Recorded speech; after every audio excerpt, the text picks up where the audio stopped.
എന്തുകൊണ്ടാണ് മഹാത്മാഗാന്ധി ഈ രാമരാജ്യം രാമരാജ്യം എന്ന് കൂടെ കൂടെ ഭാരതീയരെ ഉദ്ബോധിപ്പിച്ചുകൊണ്ടിരുന്നത്? ആർക്കും മഹാത്മാഗാന്ധിയെ ഒരു ഹിന്ദു തീവ്രവാദി എന്ന് ഒരിക്കലും പറയാൻ പറ്റില്ല. അദ്ദേഹത്തിന് മറ്റ് ന്യൂനപക്ഷ മതങ്ങളോടുള്ള ആദരവും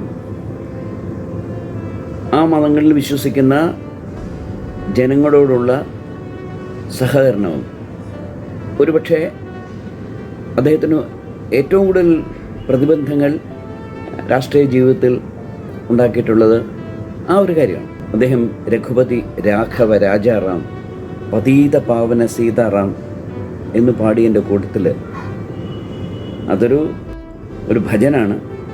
അതിൻ്റെ കൂടെ അദ്ദേഹം ഈശ്വര അള്ളാ തേരേ നാം എന്ന് ചേർത്തപ്പോൾ ഹിന്ദു യാഥാസ്ഥികർക്ക് ഇഷ്ടമായില്ല. പക്ഷെ ഭാരതം മുഴുവൻ അത് ഏറ്റെടുത്തു. എവിടെയൊക്കെ ഗാന്ധിജി സമ്മേളനങ്ങൾ നടത്തിയോ അവിടെയൊക്കെ രഘുപതി രാഘവ രാജാറാം പാടി പതീത പാവന സീതാറാം ഈശ്വര അള്ളാ തേരേ നാം എന്ന് പാടി. അപ്പോൾ ഈശ്വര അള്ളാ തേരേ നാം എന്ന് പാടിയപ്പോൾ ഭൂരിപക്ഷം വരുന്ന ഹിന്ദുക്കൾക്കും അതിലൊരു പ്രശ്നമില്ലായിരുന്നു. എന്താ പ്രശ്നം? അള്ള എന്നൊരു വാക്കല്ലേ, ബ്രഹ്മം എന്നതൊരു വാക്കാണ്, ദൈവമെന്ന് പറയുന്നൊരു വാക്കാണ്, യഹോവ എന്ന് പറഞ്ഞാൽ അതൊക്കെ വാക്കുകളല്ലേ. ആ വാക്കുകൾ കൊണ്ട് ഉദ്ദേശിക്കപ്പെടുന്ന എന്ത്? അതായിരുന്നു എല്ലാവരും ചിന്തിച്ചു. തണ്ണി എന്ന് പറഞ്ഞാലും പാനി എന്ന് പറഞ്ഞാലും ജലമെന്ന് പറഞ്ഞാലും വെള്ളമെന്ന് പറഞ്ഞാലും ഒന്നാണെന്ന് മനസ്സിലാക്കാനുള്ള ബുദ്ധി ഭാരതീയർക്കുണ്ട്. ഒരുപക്ഷെ ലോകത്തെ അഭിസംബോധന ചെയ്തുകൊണ്ട് ഈശ്വരൻ ഒന്നേ ഉള്ളൂ, വിവിധ മതങ്ങൾ ആ ഈശ്വരനെന്ന കടലിലേക്ക് ഒഴുകിപ്പോകുന്ന നദികളാണെന്ന് വ്യക്തമായിട്ട് പറയാൻ ഭാരതീയർക്ക് മാത്രമേ കഴിഞ്ഞിട്ടുള്ളൂ.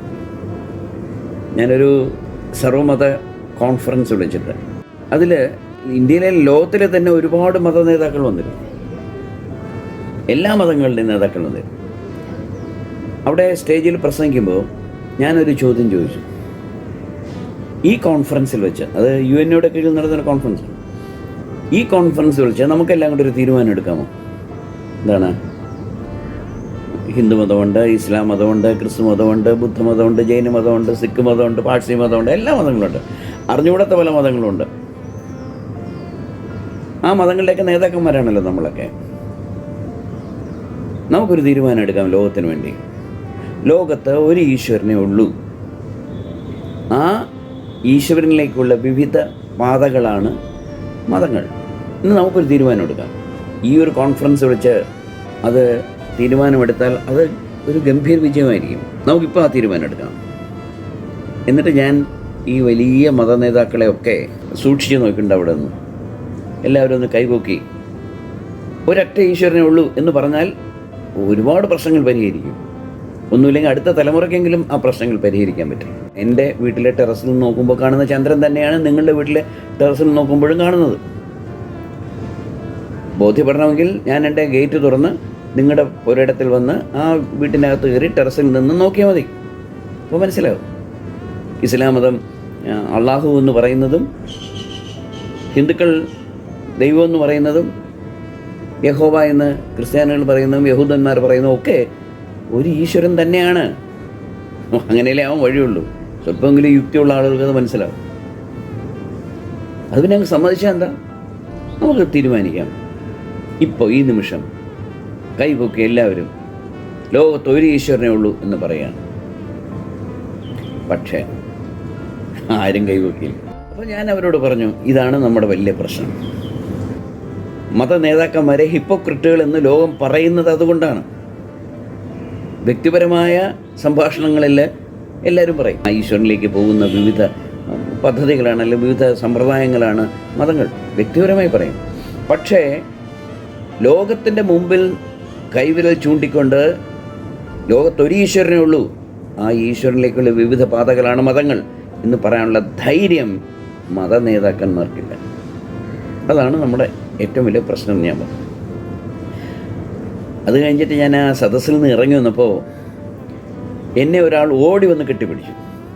എന്നിട്ട് പറഞ്ഞു, Swami, what you said is true, നമ്മളൊക്കെ ഹിപ്പോക്രിറ്റുകളാണ്.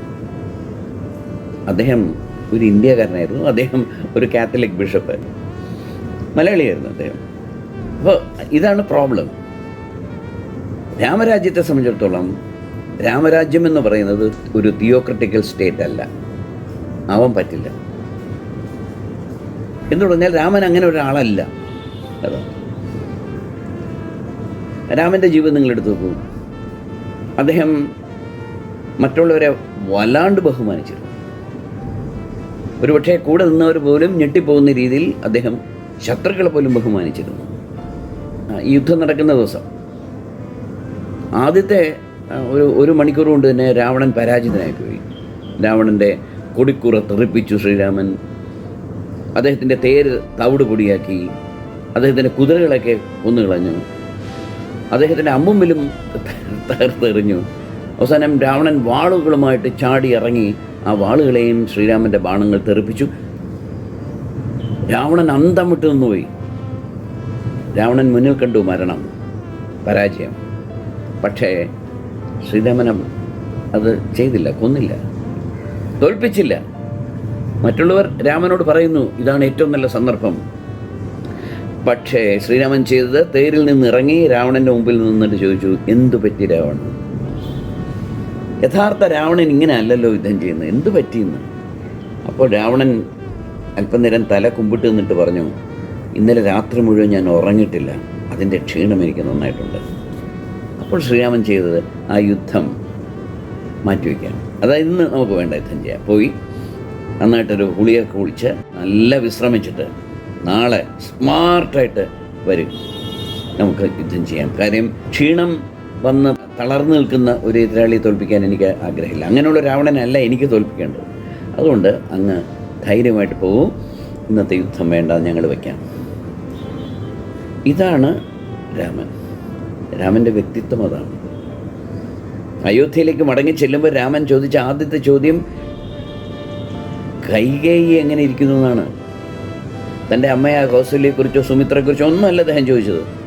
തൻ്റെ ജീവിതത്തിൽ ഏറ്റവും അധികം ദുഃഖം തനിക്ക് തന്ന, തൻ്റെ അച്ഛനിൽ നിന്ന് പോലും തന്നെ അകറ്റിയ, മരണസമയത്ത് സ്വന്തം അച്ഛനോടൊപ്പം നിന്ന് ശുശ്രൂഷിക്കുക എന്ന് പറയുന്ന ഒരു മകൻ്റെ കടമയാണ്. വാർദ്ധക്യത്തിൽ മാതാപിതാക്കളെ സംരക്ഷിക്കുക എന്ന് പറയുന്ന ഒരു പുത്രൻ്റെ ആദ്യത്തെ ധർമ്മമാണ്.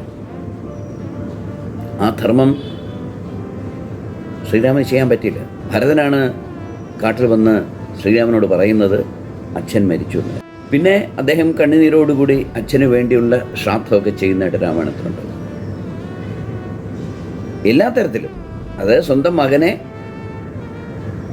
സിംഹാസനത്തിലിരുത്താൻ വേണ്ടി ഒരു അമ്മ കാണിച്ച കാപട്യം, അതാണ് കൈകേയി എന്ന് പറയുന്ന കഥാപാത്രത്തിൻ്റെ അടിസ്ഥാന പ്രമാണം. അതാണ് കൈകേയി എന്ന കഥാപാത്രത്തെ നമ്മുടെ ഹൃദയത്തിൽ പിടിച്ചു നിർത്തുന്നത്. സ്വന്തം മകനോടുള്ള അമിതമായ സ്നേഹം ഭർത്താവിന് അങ്ങേയറ്റം വിഷമം കൊടുത്തു. തന്നെ അമ്മയെപ്പോലെ സ്നേഹിച്ച ശ്രീരാമനെ വിഷമിപ്പിച്ചു, സീതയെ വിഷമിപ്പിച്ചു, എല്ലാവരും വിഷമിപ്പിച്ചു. അയോധ്യ ഒരിക്കലും ഇങ്ങനൊരു ദുഷ്ടസ്ത്രീയാണ് കൈകേയി എന്ന് വിചാരിച്ചതേയില്ല.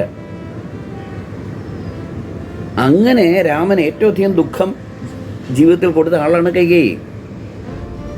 പക്ഷേ രാമൻ ചോദിക്കുന്നത് ആ കൈകേയി സുഖമായിരിപ്പുണ്ടോ എന്ന് മാത്രമല്ല, അയോധ്യയിലെത്തിയിട്ട് രാമൻ നേരെ പോയത് കൈകേയിയുടെ കൊട്ടാരത്തിലാണ്. കൈകേയിയാണ് അദ്ദേഹം ആദ്യം ആശ്വസിപ്പിക്കുന്നത്, കൗസല്യയല്ല. അത് നമ്മൾ ശ്രീരാമൻ്റെ വ്യക്തിത്വത്തിൽ തിലകം ചാർത്തുന്ന ഒരു കാര്യം ആണത്. അങ്ങനെ നമ്മൾ കാണണം. അതിന് വ്യക്തിപരമായ ദുഃഖം പോലും അദ്ദേഹത്തിന് ശത്രുത ഉണ്ടാക്കുന്നില്ല. അതുപോലെ തന്നെ പുഷ്പവിമാനത്തിൽ തിരിച്ച് വരുമ്പോൾ കിഷ്കിന്ധയിലെത്തുമ്പോൾ സീത രാമനോട് പറയുന്നുണ്ട്, ഈ വാനരന്മാരെല്ലാം അവരുടെ ഭാര്യമാരെ കണ്ടിട്ട് എത്ര കാലമായി, നമുക്ക് അവരുടെ ഭാര്യമാരെ കൂടെ ഈ പുഷ്പവിമാനത്തിൽ കൊണ്ടുപോകാം എന്ന് പറയും. അപ്പോൾ ശ്രീരാമനാണെങ്കിൽ അതിവേഗം അയോധ്യയിലെത്തണമെന്ന് ആഗ്രഹമുണ്ട്. കാര്യം ഒരു ദിവസമുള്ളൂ ഇനി. ആ ഒരു ദിവസത്തിനകം യാത്ര ചെയ്തെത്തിയില്ലെങ്കിൽ ഭരതൻ വല്ല കടുങ്ങുകയും ചെയ്യും. ഭരതൻ പറഞ്ഞിരിക്കുന്നത് 14 വർഷം കഴിയുന്ന ആ ഒരു ദിവസം സന്ധ്യയ്ക്ക് സൂര്യൻ അസ്തമിക്കുന്നതിന് മുമ്പ് അങ്ങ് തിരിച്ച് അയോധ്യയിലേക്ക് വന്നിരിക്കണം, ഇല്ലെങ്കിൽ ഞാൻ ആത്മഹൂതി ചെയ്യും എന്നാണ് ഭരതൻ പറഞ്ഞിരിക്കുന്നത്. സത്യത്തിൽ ഭരതൻ അവിടെ അഗ്നി കുണ്ഠമൊക്കെ ഉണ്ടാക്കിക്കൊണ്ടിരിക്കുകയാണ് ചാവാൻ വേണ്ടി. അപ്പോഴാണ് സീത പറയുന്നത്, നമ്മുടെ കൂടെയുള്ള വാനരന്മാർ അവരുടെ ഭാര്യമാരെയും കുട്ടികളെയും കണ്ടിട്ട് കാലം കുറേ ആയില്ലേ, അവരെ കൂടെ കൊണ്ടുപോകാൻ നോക്കുന്നു. ശ്രീരാമൻ പറയുന്നു, ശരി, നീ അത് പറഞ്ഞ വളരെ നല്ല കാര്യം, അവരും കൂടെ വരട്ടെ എന്ന് പറഞ്ഞ് പുഷ്പവിമാനം നിലത്തിറക്കുന്നു. വാനരന്മാർ അവരുടെ ഭാര്യമാരെയും കുട്ടികളെയൊക്കെ കൊണ്ടുകയറുന്നു. ഇത് ശ്രീരാമൻ്റെ മറ്റുള്ളവരുടെ വിഷമങ്ങൾ മനസ്സിലാക്കുന്നതിനുള്ള കഴിവിനെയാണ് കാണിക്കുന്നത്. അതുപോലെ തന്നെ രാമരാവണ യുദ്ധം അവസാനിച്ചിട്ട് രാവണനൊക്കെ മരിച്ചു, കുംഭകർണൻ മരിച്ചു, എല്ലാവരും മരിച്ചു. ഒരുപാട് വിലാപങ്ങൾ ലങ്കയിൽ ഉയരുകയാണ്. വിധവമാരൊക്കെ വാവിട്ട് കരയുന്നു. രാമനെ അത് വളരെയധികം ബാധിക്കുന്നു. അവർക്ക് വേണ്ടി എല്ലാ കാര്യങ്ങളും എന്തൊക്കെ ചെയ്യാൻ പറ്റുമോ അതൊക്കെ ചെയ്യണമെന്ന് വിഭീഷണനോട് പറയുന്നു. അപ്പോൾ വിഭീഷണൻ പറയുന്നു, ഇനി അങ്ങാണ് ലങ്ക ഭരിക്കേണ്ടത്. 3 ലോകത്തിൻ്റെയും ചക്രവർത്തിയായിട്ട് വാണ രാവണൻ്റെ സാമ്രാജ്യം ഇനി അങ്ങേക്കുള്ളതാണ്. ഈ സിംഹാസനത്തിൽ അങ്ങിരിക്കണം, ഈ ചെങ്കോൽ അങ്ങ് ധരിക്കണം, ഈ കിരീടം ഞാൻ അങ്ങയുടെ തലയിൽ വെച്ച് തരാൻ പോവാണ്. അപ്പോൾ ശ്രീരാമൻ പറഞ്ഞു, അത് വേണ്ട, എനിക്ക് ലോകം മുഴുവൻ ഭരിക്കാനൊന്നും യാതൊരു ആഗ്രഹവുമില്ല. മറ്റൊരു രാജ്യങ്ങൾ പിടിച്ചെടുക്കാനുള്ള ആഗ്രഹം എനിക്ക് തീരെയില്ല. ധർമ്മം എന്ന ആ ഒരു കാര്യം, ആ ധർമ്മത്തെ ഉയർത്തിപ്പിടിക്കുക മാത്രമാണ് എൻ്റെ ജീവിതത്തിൻ്റെ ലക്ഷ്യം. അധർമ്മം കൊടികുത്തി വാഴുമ്പോൾ ഈശ്വരൻ മനുഷ്യനായിട്ട് അവതരിക്കും ഓരോ കാലത്ത്. ആ മനുഷ്യനായിട്ട് അവതരിച്ച് ഈശ്വരൻ തൻ്റെ പ്രവൃത്തി മുന്നോട്ടുകൊണ്ടുപോകും. ധർമ്മത്തെ നിലനിർത്തുകയാണ്.